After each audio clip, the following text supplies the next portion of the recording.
Now, local news about local people. This is Newslink Indiana. Good evening, I'm Chris Bavender. Thanks for joining us. According to Inside Indiana Business, Magna Drivetrain has decided to locate a new plant in Delaware County near Muncie. The governor's office says the $55 million investment will bring more than 400 jobs to the area over the next 6 years. Magna Drivetrain is a division of Magna International. They provide steering systems for trucks and SUVs. Newslink Indiana will have more details as soon as they become available. Grant County police have recovered what they say may be the largest drug bust in the state's history. Newslink Indiana's Stephanie Champlain has more.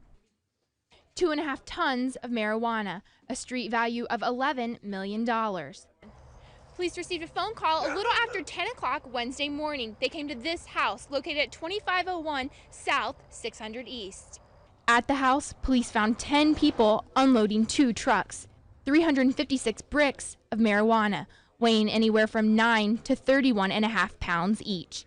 On large seizures that we found a ton of drugs, but that's usually just a phrase of speech and an exaggeration, but literally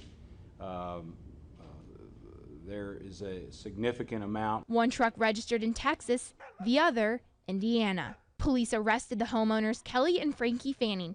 Charges are pending. 8 others also arrested, 6 of them Texas residents. No charges yet, however. We anticipate filing several charges of conspiracy to deal marijuana and possession of marijuana with intent to deliver against several individuals.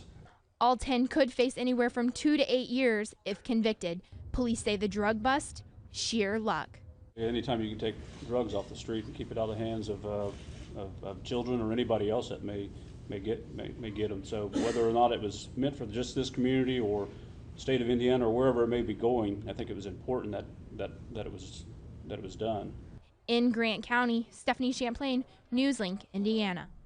Police say they only found drugs, no cash or weapons, no date set yet for initial hearings. Now here's Carrie Hazley with a look at our forecast. Carrie? Well, thanks, Chris. We start things with a look at the forecast for the overnight hours. We will see decreasing clouds as we head through the night tonight. It'll be cool with a low temperature of 44 degrees. And if we take a look now at the forecast for tomorrow, partly cloudy as we start the day early, but increasing clouds late. Maybe even a sprinkle in the afternoon and evening. 66 for our high temperature tomorrow. Chris? Thanks, Carrie. That is Newslink Indiana. Join us at 10:57 tonight for more news and get local news about local people 24 hours a day at newslinkindiana.com.